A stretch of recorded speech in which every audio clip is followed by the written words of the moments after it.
బాబోయ్! ఈ ఈఫా చికెన్ ఏంటండి ఇంత టేస్టీగా ఉంది. పక్కా ట్రై చేయాల్సిందే. సో, నేనైతే ఒక హాఫ్ కేజీ చికెన్ తీసేసుకున్నాను. అందులో అయితే కొంచెం కర్డ్ యాడ్ చేసుకోవాలి. అలాగే 1 tablespoon ginger garlic paste, 1 tablespoon salt, 2 tablespoon red chilli powder అయితే యాడ్ చేసేసుకొని, అందులో కొంచెం garam masala and chicken masala add చేసేసుకొని, బాగా మిక్స్ చేసేసి ఒక హాఫ్ అన్ అవర్ పాటు అయితే ఫ్రిడ్జ్‌లో మ్యారినేట్ చేసుకోవాలి.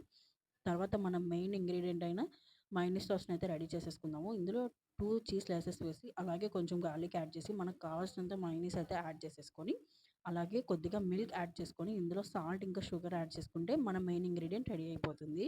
ఒక పాన్ పెట్టుకొని అందులో కొంచెం ఆయిల్ వేసుకొని, ఆయిల్ కొంచెం ప్రీహీట్ అయ్యాక చికెన్ అనేది వేసుకోవాలి. చికెన్ మనం ఇక్కడ లేయర్స్ లాగా అయితే ఫ్రై చేసేసుకుందాము. చికెన్ ఎక్కువ కుక్ అవ్వాల్సిన అవసరం లేదు. ఒక 70% కుక్ అయితే మనకి సరిపోతుంది. అందులో ఉన్న ఎక్సెస్ వాటర్ అంతా రిమూవ్ అయిపోయి చికెన్ ఫ్రై అవ్వగానే సరిపోతుంది. సో, చికెన్ కుక్ అయిపోయిన తర్వాత మనం అయితే ఫస్ట్ ప్రిపేర్ చేసుకున్న మయోనీస్‌ని అయితే చికెన్ పైన లేయర్ లాగా ఫార్మ్ చేసుకొని జస్ట్ ఒక 10-15 మినిట్స్ లో ఫ్లేమ్‌లో అయితే ఫ్రై చేసుకుంటే సరిపోతుంది. మన ఈఫా చికెన్ అయితే ఇక్కడ కంప్లీట్ అయిపోయింది. టు బీ హానెస్ట్ గైస్, దీని టేస్ట్ అయితే చాలా అంటే చాలా బావుంటుంది. మీరు కూడా పక్కా ట్రై చేయండి. Thanks for watching.